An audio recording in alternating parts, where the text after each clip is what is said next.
Assalamualaikum warahmatullahi wabarakatuh. Kami dari kelompok 1 yang beranggotakan Nur Ayun, Rohmatul Ahsan, dan saya sendiri Ulfa Husnul Khotimah akan mempresentasikan hasil diskusi kami, yaitu pengertian dan hakikat laboratorium. Yang pertama yaitu pengertian laboratorium. Secara etimologis, laboratorium berasal dari bahasa Latin, yaitu tempat bekerja. Akan tetapi khusus untuk keperluan penelitian ilmiah. Dalam KBBI, laboratorium berarti tempat atau kamar tertentu yang dilengkapi peralatan untuk mengadakan percobaan atau penyelidikan, serta adanya infrastruktur laboratorium yang lengkap, yaitu adanya fasilitas seperti air, gas, listrik, dan sebagainya.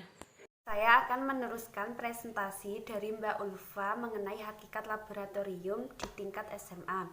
Yang pertama adalah semua pelajaran sains di sekolah menengah atas atau SMA harus memberikan pengalaman laboratorium bagi semua siswa yang tidak mungkin berpartisipasi dalam aktivitas laboratorium yang khusus. 2. Minimum dari 40% waktu pengajaran sains sebaiknya diberikan kegiatan yang berkaitan dengan laboratorium. Walaupun simulasi komputer dan demonstrasi guru merupakan hal yang bernilai, namun sebaiknya tidak menjadi pengganti aktivitas laboratorium. 3. Investigasi sebaiknya relevan dengan isu sosial dalam sains dan teknologi yang sangat hangat. 4. Evaluasi dan penilaian siswa dari sains harus menggambarkan pengalaman laboratorium. Semua pengalaman siswa dalam sains harus diukur dengan program ujian. 5. Kegiatan laboratorium dalam sains perlu ditekankan pada review profesional yang terus-menerus. 6. Dana yang memadai untuk fasilitas, peralatan, persediaan, dan manajemen pembuangan yang tepat harus disediakan untuk mendukung pengalaman laboratorium. Peralatan dan fasilitas harus dipelihara dan diperbaiki secara reguler. Persediaan pengajaran yang khusus harus disediakan jumlah yang mencukupi, di mana siswa memiliki pengalaman langsung. Untuk beberapa aktivitas, dana untuk pengalaman lapangan harus dimasukkan dalam anggaran. Sains harus diajarkan dalam suatu ruang yang ditujukan khusus untuk kelas sains dengan ketetapan untuk aktivitas laboratorium. Persiapan peralatan yang aman bagi siswa dan guru harus disediakan. Ruang penyimpanan yang memadai untuk peralatan dan persediaan meliputi area ruang penyimpanan yang terpisah untuk materi yang memiliki potensi yang membahayakan. Pertimbangan khusus sebaiknya diberikan untuk meyakinkan keamanan laboratorium bagi guru dan siswa.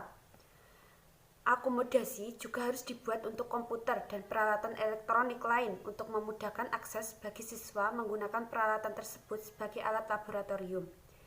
Petugas yang kompeten sebaiknya ada untuk membantu persiapan dalam kegiatan laboratorium, mulai dari menyiapkan dan merapikan kembali, memelihara hubungan komunikasi, pencarian sumber, dan pelayanan dukungan lain. Tidak lebih dari 2 persiapan yang berbeda hendaknya dilakukan guru untuk masa akademik lain, pengembangan, implementasi, dan evaluasi dari aktivitas laboratorium yang efektif. Guru memerlukan waktu yang luas. Jumlah siswa yang mengikuti kegiatan laboratorium sebaiknya tidak melebihi 24 orang.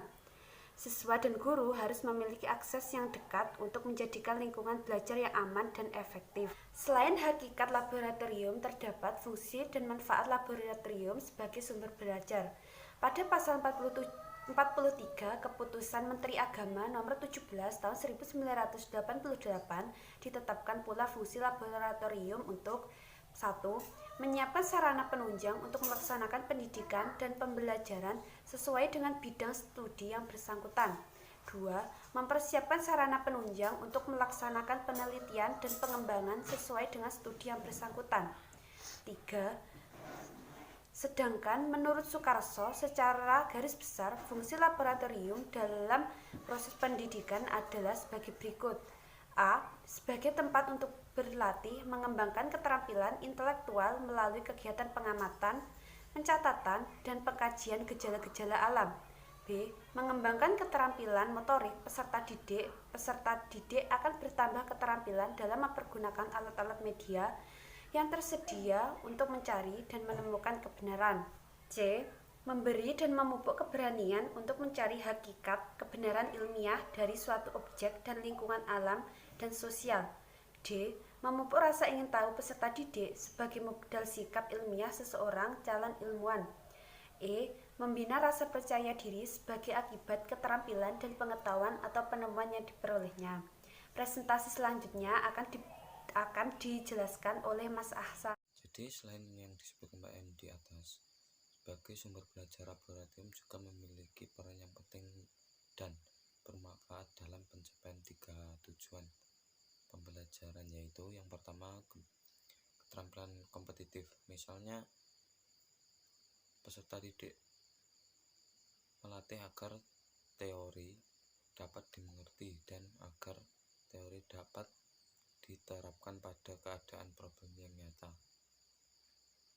Keterampilan yang kedua adalah keterampilan afektif, misalnya dapat bekerja sama dalam setiap praktikum di laboratorium, belajar menghargai, dan juga belajar merencanakan kegiatan secara mandiri. Dan keterampilan yang ketiga adalah keterampilan psikomotorik, misalnya memasang peralatan sendiri sehingga betul-betul belajar memakai peralatan dan instrumen tertentu. Meskipun laboratorium memiliki manfaat dan kegunaan, akan tetapi praktikum di laboratorium juga memiliki kelemahan. Yang pertama, melibatkan peserta didik langsung dengan mengamati prosesnya. Yang kedua, peserta didik dapat meyakini hasilnya karena peserta didik betul-betul melakukan praktikum di laboratorium dan mengamati secara langsung proses-prosesnya.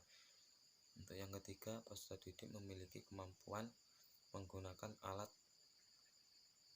dalam mengadakan percobaan, membuat kesimpulan, menulis laporan, dan mampu berpikir analisis.